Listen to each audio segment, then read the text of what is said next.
This is my continuing video series on Henry Ward Beecher and his sermons, and today we're going to be talking about the do-nothing mentality, which is actually the pansy mentality. Let me explain.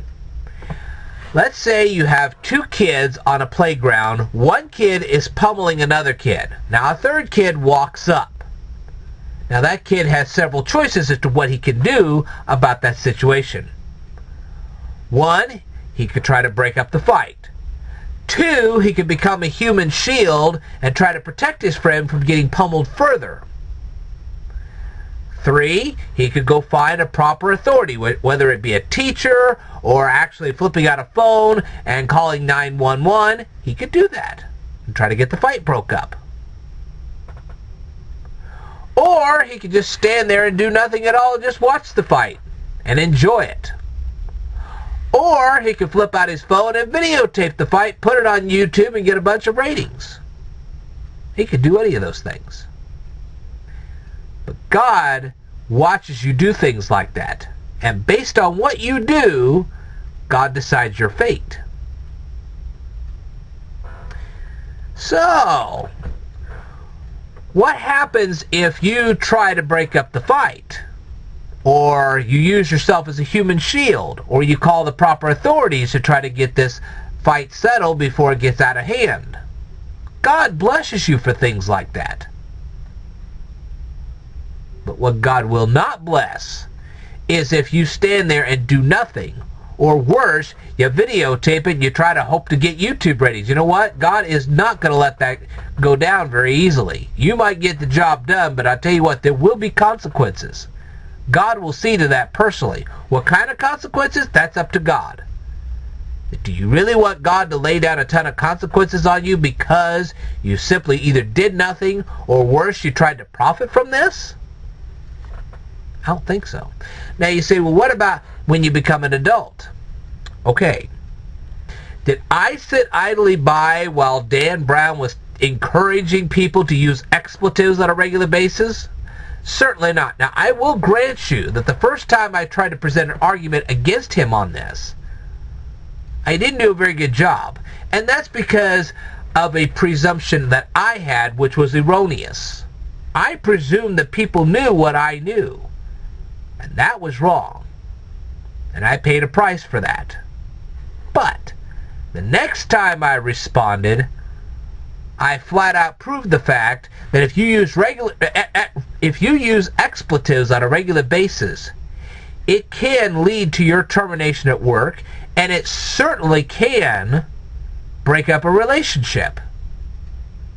That can really happen. So it's not a wonderful thing to do. And then when Dan Brown went on there with his little mathematical equation to try to justify pirating, I stood there and said, look, nowhere in mathematics and nowhere in accounting are you ever going to find an equation like that. It's absolutely wrong. It's actually the reverse of that, and therefore it needs to be corrected. Of course, he never corrected it, but that's okay. I didn't just stand idly by and let him keep teaching erroneous material. I spoke out.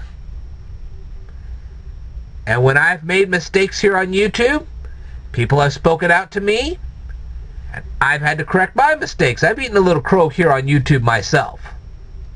So, that's not unusual. But at least I owned up to my mistakes. I'm waiting to see when Dan Brown will own up to his. We'll see. Anyway, the point is, you don't have to go overboard with what you're doing in order to do what God wants you to do. You stick with the facts. Take a look at all the presentations I made about the healthcare law. I didn't really state that much of my opinion on it.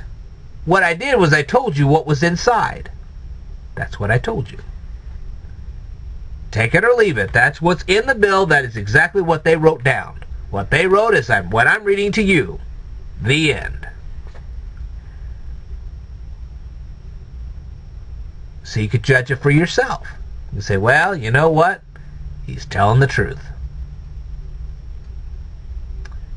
I told it as is.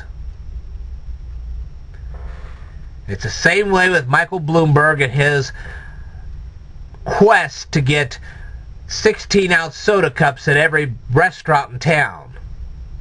I said, look, you don't know the economic impact you're going to create on this. You've never calculated this. I have, and I can tell you right now there's going to be a major economic impact if you do this. It doesn't take a rocket scientist to figure this out.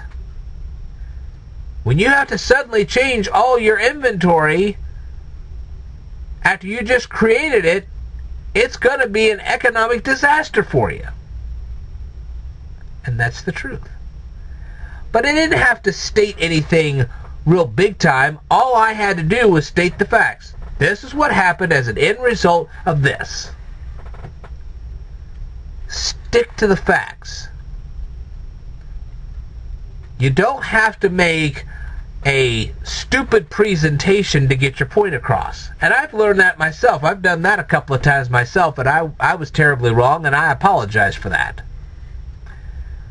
So we all do make mistakes, but we also have to own up to those mistakes. And I've owned up to mine. Unfortunately, there are other people who simply have not owned up to theirs. We'll see if they ever do. The point is, as a Christian, you do not have to go overboard. All you have to do is state the facts. If say, a guy named Bill says one thing one day, and then he says another thing a different day, and you have a recorded testimony of what he said before, all you have to do is say, oh, he says this now, but this is what he said back then. That's all you have to do. You say, I'm going to quote you as what he said back then, and then you tell me why he's saying this now. He's saying this, but that, a short time ago he said this. Think about it. He's contradicting himself. Make up your mind. See what I mean? That's what you do in Christianity. You don't have to go overboard. All you have to do is just state the facts the way they are. And the facts will always win. Okay? Alright, so, do not be a pansy. Christians are not pansies. They're not overlords, but they're not pansies either. Alright. I will tell you more in a future video. Stay tuned.